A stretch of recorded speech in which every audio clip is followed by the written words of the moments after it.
toaster. Now we're at the blender. You got to watch these appliances. I'm telling you, especially in Australia, because it seems like every snake there could, one bite, you lose an arm or it kills you. Yeah. Well, you know what I would have done? I would have quickly put the cover on, because somebody evidently left the, in the thing that you put your ice cream in it, or you put your fruit in and then you pour whatever liquid in and you blend it. They must have left the cover off.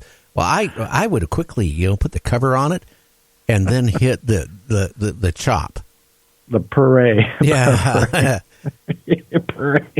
Give me a smoothie, a snake smoothie. Yeah. That would be a smoothie, wouldn't it? Yeah, it would be.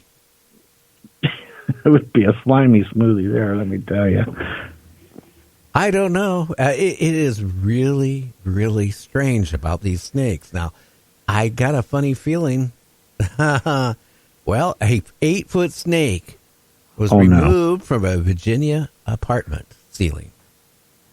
Wow. Another one in the ceiling. We had one on the couch, too. I think it was from Virginia or somewhere, or maybe it was Missouri. But these snakes, that's another thing. They're coming in everywhere, Gary. You're the wall. They're coming in the walls, the floors, the ceiling now. That's the second one from the ceiling. And these snakes, I'm having nightmares about these. It's every day. You've got 3 stories tonight on horror snake stories. Well, I might not be done, so you never know. Oh, no. So, hey, again, to the listeners, if you had an encounter of a creepy snake or a huge spider that in places you never would expect it, contact us at nightdreamstalkradio@gmail.com. Can you believe a 410-foot biscuit out of the UK? Man, I'll tell you what, I don't know how these UKs they got to have the biggest ovens in the world. How do you cook a biscuit that's that big? I don't know how they do it, but I'm amazed by all these food records and size of these things, from anywhere from feet to miles. And it amazes me because somewhere there's a huge oven. It must be. I mean, that one, was it Mexico, whatever, they made a cake. It was almost a mile long. Yeah, I thought it was like 3 miles. Maybe it was. I can't remember. That was a month ago. I was waiting for them to send me a piece of the cake. Yeah, because you had one of them big, one of your trucker buddies out front there with the milk truck, so you was ready. Oh, yeah, I could have just had, like about 200 gallons of chocolate milk just, brought to me, and I could have had cake and chocolate milk for a month or more. Put the old fire hose on it and just let it rip. Boy, you'd have had a good old time. But I am amazed at these records, these food records. And I hope they don't waste that food. I hope they give it out to people that's hungry. But my goodness, the size of some of these things, that biscuit that's 400 feet or however long you just said, is amazing. 400, I think, 20 feet. Wow. That is some biscuit. That is some biscuit, 420 feet. Wow. Well, in Sydney, Australia, baboons escape near a hospital and wander the streets. That wasn't so bad, but one of them ended up in the hospital. And probably wandering the halls. You imagine you didn't know nothing about it, Gary, and the doctors are telling you, hey, you need to go walk around a little bit. It'll do you good before you go home. You go out and you're in your gown, you're walking the hall, and here comes around the corner a baboon. Wouldn't that be a sight? Yeah, and they are aggressive as you know what. So they got big canines. Yeah, well, they're cannibals too. And I certainly wouldn't want to run across one.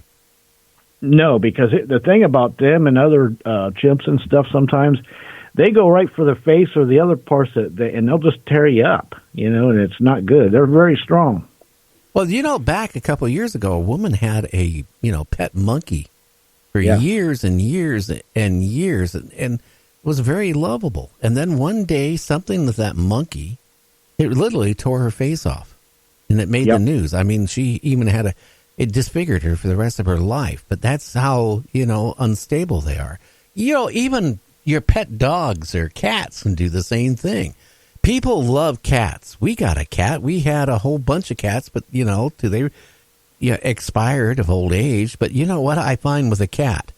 If you pass on, right, most likely that cat is going to devour you. I've heard about that before, scenarios like you're just saying. Matter of fact, I think they made a couple movies about that scenario. Oh, yeah. But, it is true. Cats will, fend for themselves, and they have that instinct. Well, there might be some dogs that way, too. But, the majority of dogs, have you seen these things on media, like somebody has passed on, and the dog, they go to the cemetery, and the dog was so attached to his owner, it would not leave the gravesite. There's one where a German Shepherd, was sitting there crying and laying on the grave and whimpering. I mean, the animals can come so attached, but there's other type of animals that people love so much.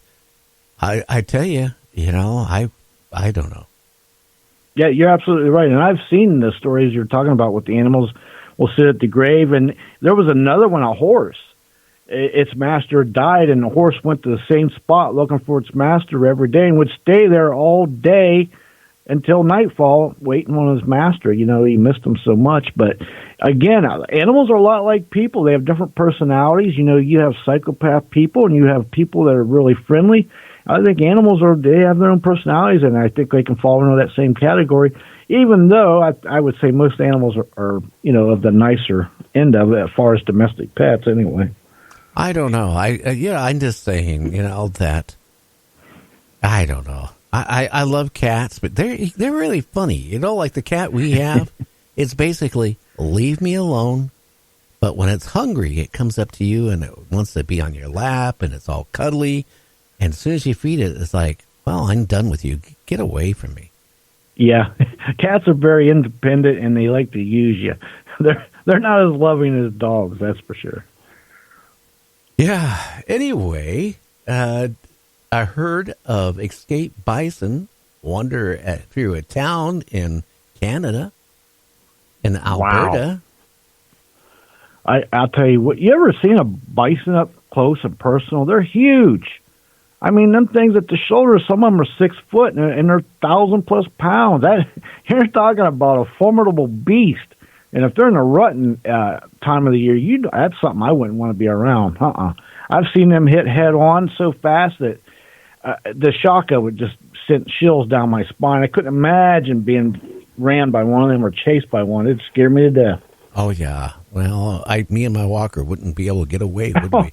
A Massachusetts woman collects her second $1 million jackpot. Yeah.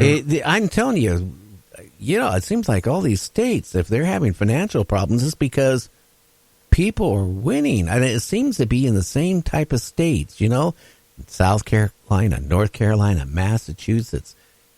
It seems like certain areas, Yes, it's all up that eastern seaboard. From now, it's Massachusetts, Maryland, South Carolina. I think Virginia, there was one or two of them. It seems to be all up and down that eastern seaboard that people are winning for the first time, and some people is winning twice. They're going back and winning twice. Like, that was her second. I mean, that's amazing. Well, guess what? A guy goes into a local store, one of the little stores, to get change. The cashier says, I'm sorry, you have to buy something. The guy says, I don't need anything.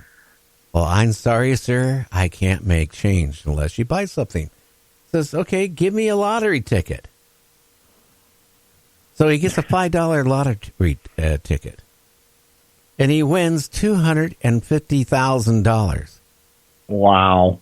Can you imagine the old store owner that made him buy that because he wanted to break change and there was a ticket? But that is, there you go. There's another lottery winner. And that was pretty much, he was forced into winning that thing. He didn't go there to seek out his fortune. He was forced to buy it to get change. Well, a Swedish company, a delicatessen place, cooks up a 661-pound salami. Oh, my Lord. That is, wow. I mean, where do you find crackers big enough to put that on? And cheese. That's one big salami, 600 and some pound salami. You'd have to have a forklift to bring it in. That's amazing. Well, in Britain, since you like snakes so much. Oh, no. Well, a guy goes into a hotel, motel, whatever you call them, in the UK, and decides he's going to go to bed. He's tired. And he puts his head down on the pillow. And the pillow is moving on its own. Oh my God. I couldn't. That's the second or third pillow snake incident that we have come across, but this one goes above and beyond. This one here, the person actually laid down on it. He's getting comfortable, and he might have thought, hey, I got one of these pillows that's got built-in massage going on, and it's really a snake. He probably thought it was one of those massaging pillows, Right. Yeah. And evidently, the snakes they do crawl into beds. They crawl into pillowcases. I mean, depending on where you live, some places you gotta check your shoes for spiders and stuff like that. It is scary. Could you, though, imagine you're in bed, you're nice and comfy. Oh my! And you got your head going, and you roll over on the pillow, and it's moving. I tell you what, I'd be screaming like a what.